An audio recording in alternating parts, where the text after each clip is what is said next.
Domingo do mês, e todo primeiro domingo é nossa tradição, geralmente acontece isso em todas as igrejas, né, evangélicas, nos primeiros domingos, dia de Santa Ceia. Até estava ontem em São Paulo e falando sobre que hoje teria o culto de Santa Ceia.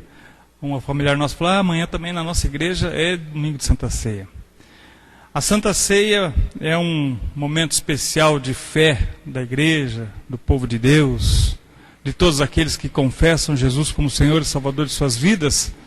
Um momento de renovação, é um momento de memória, é um momento de reflexão, é um momento especial na presença de Jesus Cristo. E a gente fica, e ontem depois que nós comentamos isso, né, eu fiquei pensando, em todas as igrejas fazem o momento da Santa Ceia, na igreja católica é chamado de Eucaristia, para nós também tem esse sentido, esse significado de Eucaristia, e pensei ontem, né, sobre isso, por que foi instituída a Santa Ceia? A gente sabe que ela é a reflexão da Páscoa do Antigo Testamento. Só que na pessoa de Jesus Cristo, como o Cordeiro de Deus que tira o pecado do mundo, mas foi instituído e foi instruído, foi dado a ordem de Jesus Cristo, quando instituiu esse momento novo com Ele, para que nós todos estivéssemos pensando nele quando participássemos da ceia. Então por isso que nas igrejas nós temos essa prática da Eucaristia, essa prática da Santa Ceia, essa prática da comunhão. Mas, para muitas pessoas, eles têm um valor apenas simbólico. Um momento apenas de participação de uma forma mecânica, litúrgica, dentro de um corpo litúrgico, de um culto, coloca ali a Santa Ceia, e ali a gente participa do pão, participa do cálice. Mas eu gostaria de refletir e aprofundar um pouquinho mais essa reflexão sobre a Santa Ceia, sobre esse momento de Jesus, que eu penso assim, um momento sublime, porque ele sabia o que vinha pela frente, ele sabia o que o esperava, ele sabia que haveria muito sofrimento, tanto é que, terminado esse momento de comunhão, eles saíram para o Monte das Oliveiras, o monte onde Jesus foi orar, pedindo ao Pai forças para a caminhada, forças para ir até o fim na sua missão. E nós participamos da ceia do Senhor sem levar muitas vezes em consideração esse fato da partida dele e dos seus discípulos logo após esse momento da comunhão. Participamos muitas vezes de uma forma muito mecânica desse momento da Eucaristia, esse momento da Santa Ceia, mas saímos como se nada tivesse acontecido. Ou se isso não estivesse nos preparando para mais nada. E aguardamos até o próximo mês, quando novamente vamos fazer, de uma forma mecânica, a participação da ceia. A ceia para Jesus foi um momento muito especial. Foi um momento de comunhão, foi um momento de relacionamento com aqueles que caminhavam com Ele, que estavam perto dele. E de muito maior significado, porque a partir daquele momento ele sabia que não estaria mais reunido com eles, e deixou uma tarefa para que eles continuassem essa reunião, essa refeição, pensando no relacionamento dele com seus irmãos. Portanto, a participação da ceia não pode ser simplesmente um momento em que vamos comer um pedaço de pão, beber um pouquinho do vinho, do suco, da uva, e a partir daí saímos indiferentes do que aconteceu aqui. É muito mais do que isso, a relação com Jesus. E a relação com Jesus é uma relação forte. Se Jesus, que era o Filho de Deus, homem, Deus encarnado na figura de homem, tomou aquela refeição pensando no que viria pela frente, será que nós também tomamos a refeição espiritual pensando no que vem pela frente? Na sexta-feira nós tivemos um culto na casa dos nossos irmãos Cecília e Luiz, a gente falou um pouquinho sobre isso, sobre a questão de preocupação, de estarmos preocupados, que a preocupação não nos ajuda em nada. Muitas vezes nós carregamos, quando saímos daqui da Santa Ceia, preocupação dos nossos problemas, quando na realidade não deveríamos nem sentir a preocupação, porque confiamos num Deus vivo, num Deus que está presente na nossa vida, E muito mais do que isso, um Deus que sabe o que vem pela frente e por isso está reforçando essa relação de comunhão. E nessa noite eu gostaria que você pensasse, se nunca pensou dessa forma, a respeito dos valores da Santa Ceia daqui para frente. Do momento que você vai participar da ceia para frente. Qual é o significado para você? Para Jesus foi muito importante. E para Jesus teve o sinal de fortalecimento, de dar forças para que a caminhada na frente, que a gente sabe que não foi fácil, fosse suportável. Mas ele se apegou no relacionamento. Ele se apegou na reunião, ele se apegou naqueles momentos especiais. E foi um culto. Eles oraram, o Senhor deu graça, o Senhor ensinou, o Senhor falou do que vinha pela frente e orientou. Eles participaram da refeição de uma forma a fortalecer o vínculo sustentado pelo amor. E terminaram cantando o hino. Penso assim que encontraram forças para cantar um hino especial que pudesse ser marcado na vida deles. Não fala o texto em nenhum dos evangelhos qual era o hino que cantaram, sobre o que falava esse hino. Mas cantaram um hino e depois se dirigiram para o lugar de oração. A ceia, irmãos, ela está registrada nesse texto de Mateus, mas ela está nos outros evangelhos também, mas nessa de Mateus, com a seguinte cena, né? Quais são os pontos dessa cena? Eles estavam reclusos, estavam fechados numa sala. E os irmãos se lembram que, lendo o texto um pouquinho antes, mas é de conhecimento de todos nós, que foi um lugar preparado, que Jesus pediu aos seus discípulos que fossem antes dele e preparassem, falassem com o dono do espaço lá, olha, o mestre precisa desse espaço porque ele vai se reunir com os seus discípulos. Houve uma preparação, mas estavam fechados, um lugar separado, preparado só para eles. Que nada incomodasse, que nada estivesse atrapalhando a comunhão deles. Estavam num lugar fechado. Outra coisa que o texto também fala, nós não lemos, mas se você pegar o texto com mais amplitude, antes e depois, você vai ver que Jesus pega um avental, amarra na cintura, pega uma bacia e começa a lavar os pés dos seus discípulos. Num sinal de humildade, num sinal de relacionamento forte, vínculo de comunhão, e lava os pés dos seus discípulos, num significado de que ele era servo também como eles, e portanto deveria prostrar-se num gesto de humildade, cuidar uns dos outros.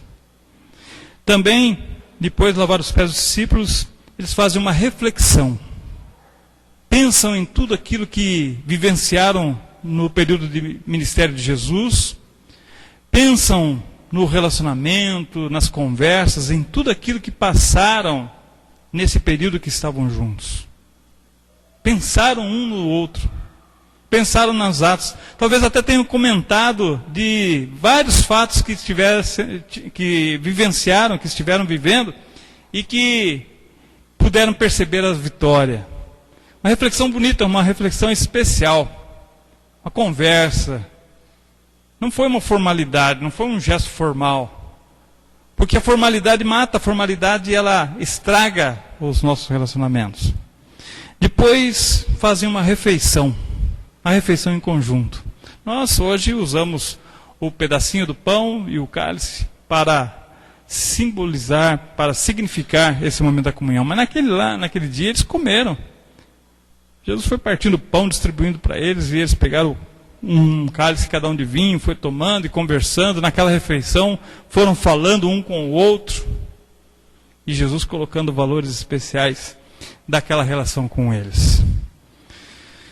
Alguns pontos que eu quero destacar, 4 pontos aqui que eu quero falar com os irmãos nessa noite a respeito da ceia do Senhor, com esse quadro, com essa cena que nós deparamos do texto de Mateus. Em cima da ceia. Primeira observação é o propósito da morte de Jesus. Nós cantamos aqui sobre a morte de Jesus, nós falamos aqui da morte de Jesus, nós louvamos a Deus pela morte de Jesus, nós agradecemos a Deus pela morte de Jesus, mas qual o significado da morte de Jesus? Qual é o motivo da morte de Jesus? Jesus morreu, irmãos, pelo perdão para os nossos pecados. E perdão é algo que tem que estar presente na ceia. Se não houver perdão, não há ceia. Se não houver perdão, não há comunhão. Os relacionamentos ainda estão quebrados, estão rompidos e eles precisam ser restaurados. E Jesus falou que a sua morte representaria isso. Oferta da sua vida pelo perdão dos nossos pecados. Isso nos leva a 2 pontos. Primeiro, sentir alegria e segurança, saber que Jesus perdoa os nossos pecados e morreu pelos nossos pecados. Muito bom, gostoso isso, né? A gente saber que os nossos pecados são perdoados. Mas nos leva também a um segundo ponto, que é o ponto de não desejar pecar mais. Muitas vezes nós pedimos o perdão do nosso pecado, mas continuamos pecando. Pedimos perdão para os outros, mas continuamos errando. Pedimos o perdão das nossas faltas, pedimos para que as pessoas nos entendam, pedimos que as pessoas nos compreendam, pedimos que haja compreensão das nossas falhas, das nossas atitudes, mas continuamos pecando. A morte de Jesus tem esse propósito. Perdão para os nossos pecados. Mas não podemos continuar com a vontade e o desejo de pecar. O pecado tem que ser aniquilado. O texto falou aí, né? Nós cantamos, ou não cantamos, mas passou na mensagem, enquanto passava uma estrofe e outra, passou lá, né? O apóstolo Paulo falando que ele era em Cristo uma nova criatura. A nova criatura não vive pecando. A nova criatura deixa uma vida nova pela frente e a vida velha fica para trás. Não dá mais para caminhar com os mesmos erros. Interessante isso, não sei se você leu esses versículos e qual foi a sua reflexão na hora que estava passando, ou estava preocupado só com a próxima estrofe do hino? Importante como quem fez os slides estava inspirado para colocar um versículo como aquele para uma reflexão. E é legal porque a gente não pode fazer o cântico sem o contexto da reflexão de que somos uma nova criatura. Senão o cântico fica vazio, da boca para fora, sem valor, sem intenção. E a intenção de Jesus foi morrer por nós para que pudéssemos ter os nossos pecados perdoados. Jesus refletiu, fez uma refeição, amou, abraçou, beijou seus discípulos e saiu para o momento de oração, porque sabia que tinha uma missão pela frente. Nós precisamos valorizar mais o ato de Jesus, o gesto de Jesus, a intenção de Jesus tem que estar presente na nossa vida. Vida nova, criatura nova, novos passos. Os erros do passado não podem nos acompanhar. As falhas que já cometemos não devem mais estar presentes na nossa vida. E precisamos insistir nisso, pedir ao Senhor, dar-nos força para que não pequemos mais, Senhor. Porque senão a gente vai ficar matando Jesus a todo tempo. A cada vez que pecamos novamente, fazemos os mesmos atos, os mesmos gestos, mesmas atitudes, continuamos matando Jesus. A intenção de perdão, ela é definitiva. O segundo ponto é que a ceia é um pacto da nova aliança, um contrato da nova aliança, um acordo da nova aliança. Fazemos um pacto e devemos cumprir esse pacto. Como é complicado pessoas que não cumprem os seus pactos. Como é complicado pessoas que quebram contratos. Como é complicado pessoas que não levam a sério os acordos que fazem. Quais os acordos que você tem feito com Jesus? Quais são os pactos que você tem feito? Mais do que novos pactos, nós temos que renovar aqueles que já fizemos. Senhor, eu quero te servir. Senhor, eu quero te agradar. Senhor, eu quero que a minha vida seja uma bênção. Senhor, eu quero... Tá. Cumpra. Lembra do texto de Amós que eu falei recentemente? Que o Senhor Deus falou para o povo que estava entendendo que era o mesmo ritual sempre, a mesma coisa sempre, né? Que era só cultuar e depois podia fazer as coisas erradas sem peso na consciência, tranquilamente. Ele falou: não aprovo os atos de vocês, e mais do que isso, não recebo o culto de vocês, as ofertas de vocês, porque não me agrada. O que me agrada é uma vida consagrada. Nós devemos estar entendendo que esse pacto da nova aliança com Jesus deve ser forte na nossa vida. Eu quero te seguir, Senhor, siga mesmo. Eu quero te servir, Senhor, sirva mesmo. Eu quero te honrar, Senhor, honre mesmo. Tem muita gente manchando o nome de cristão, com atitudes, atos, gestos errados, e estão constantemente ceando, refletindo. Nós precisamos ter a preservação do pacto com Deus, o pacto da nova aliança, de uma maneira muito correta, muito certa. Terceiro ponto da ceia é que ela é uma celebração participativa. Tanto Jesus como os discípulos participaram daquela ceia. Não foi só Jesus que presidiu a ceia e entregou e orou e lavou os pés dos discípulos e fez tudo, e eles ficaram tudo paradinhos lá sem participação nenhuma. Não. O texto não fala porque Jesus era a figura mais forte e a figura principal dessa cena. Mas os discípulos participaram daquele momento. Indagaram Jesus quando ele ia lavar os pés, falou: Senhor, o senhor não vai lavar meus pés. Não foi isso que Pedro falou? E depois Jesus falou: viu, não fale isso. Ele falou: então não lave só meus pés, lave minha cabeça, meu corpo, lave tudo, Senhor. Interagiram, sabiam do poder de Deus, sabiam da presença de Deus. E eles mesmos que já haviam sido chamados de homens de pouca fé, porque duvidaram em muitos momentos, ele falou: se vocês tivessem fé, vocês poderiam pedir para um monte sair do lugar, se precipitar no mar.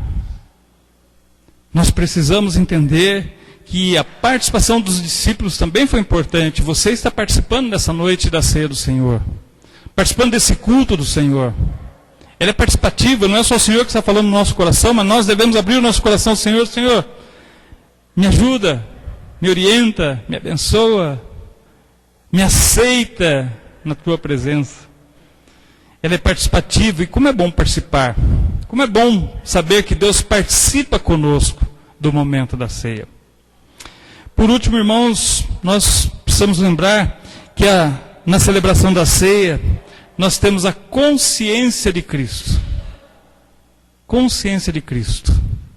O apóstolo Paulo, ele é muito duro quando ele faz a exortação aos irmãos da igreja de Corinto, lá em 1 Coríntios 11. Ele fala que todos devem examinar suas mentes e seus corações para participar da ceia do Senhor. E manda tomar cuidado para que ninguém participe de forma indigna da mesa do Senhor. Porque aquele que participa dessa forma, ele come e bebe para sua própria condenação, diz o apóstolo Paulo. A consciência de Cristo é no exame. O que eu tenho errado? Qual é a atitude da minha vida que precisa ser mudada? No que o Senhor está cobrando de mim algo diferente? No que eu estou sendo falho? No que eu estou sendo ineficiente para uma caminhada com Jesus? Muitas vezes nós só pedimos, não oferecemos nada. Ficamos só esperando. Lava o meu pé, Senhor. Me sirva, Senhor. Me envia, Senhor. O que eu estou propondo também nessa direção para Jesus? A consciência de Cristo é que nós temos uma missão. Nós somos discípulos de Jesus nos dias de hoje. Falar que, se alguém te perguntar lá, qual é a sua religião, você fala, sou cristão, tem um peso muito grande quando você fala isso. Você está carregando o nome daqueles que são seguidores de Jesus Cristo. Isso está carregado de um peso de conduta certa, uma ética de atitude, amor impregnado de uma forma muito forte nos nossos relacionamentos, atitudes corajosas. Ser cristão é isso. seguidor de Cristo. Tem um cântico, eu não lembro, acho que não está no nosso cenário, mas ele falava sobre isso, é um cântico antigo que diz: estou seguindo a Jesus Cristo. Desse caminho eu não desisto. Você está seguindo a Jesus Cristo? Como é que está essa relação de comunhão? A ceia é o próprio Jesus que nos convida para dela participarmos. Mas temos que olhar para a figura de Jesus Cristo. Para ele a ceia teve um significado muito forte. E para você? E para nós? Qual é o significado da mesa do Senhor? Nós vamos nos assentar a essa mesa. Vamos participar. Como é que vamos sair daqui, desse momento da ceia? Que possamos entender o real significado desse momento de Jesus conosco, assim como foi o momento de Jesus com seus discípulos. Depois de terem cantado o hino, saíram para o Monte das Oliveiras. Nós vamos cear, vamos encerrar nosso culto e vamos sair. Para onde nós vamos? Vou para casa, pastor. Isso é uma resposta óbvia. Talvez você nem chegue na sua casa. Mas vou sair. O que vale é a intenção dessa saída. O que eu quero fazer da minha vida quando eu sair daqui? O que eu quero pedir ao Senhor que aconteça com a minha vida, com a minha despedida da casa dele, depois de haver ceado? Tem que fazer diferença. Tem que ser algo especial. Que Deus nos prepare para esse momento da ceia. E vamos nos preparar cantando um hino. Nós vamos cantar o hino 245. E esse hino, ele é uma oração. Se você não puder cantar esse hino, porque você não vai poder cumprir, acha que não pode cumprir o que está nessa letra, ninguém vai reparar se você não puder cantar. Eu penso até que cada um agora tem que cantar. O Luiz Gustavo, que veio domingo passado aqui, ele fala, no outro dia, ele gosta de fazer esses momentos de oração. Você viu que depois do louvor, ele falou, viu, agora a hora, vamos orar. E geralmente ele fala assim, vou aproveitar que ele não está presente, vou falar dele, né? Ele fala assim, agora esqueça do seu irmão que está do seu lado e ore só para você agora, né? E é um contrassenso falar esquecer do meu irmão que está do lado, né? Porque a comunhão, a relação, você tem que sentir o outro perto. Então vou usar a frase do Luiz Gustavo hoje aqui. Talvez seja um momento só seu com Deus. Esse hino ele fala do desejo de ser mais de Cristo. Ter mais de Cristo, mais das qualidades de Cristo na nossa vida. Se eu quero ser seguidor de Jesus, se eu sou discípulo de Jesus, se eu sou cristão nos dias de hoje, eu tenho que desejar ter essas qualidades do Senhor Jesus na minha vida. Senão, eu vou ser tudo menos um discípulo de Jesus. As pessoas têm que olhar para nós e enxergar qualidades, virtudes de Jesus Cristo na nossa vida. Assim nós seremos identificados como seguidores de Jesus. Se as pessoas olharem e não observarem nada de cristão em nós, não vai adiantar essa caminhada. Nós precisamos desejar que Cristo possa ser visto na nossa vida. Vamos cantar esse hino, vamos nos preparar para esse momento da ceia, cantando o hino mais de Cristo.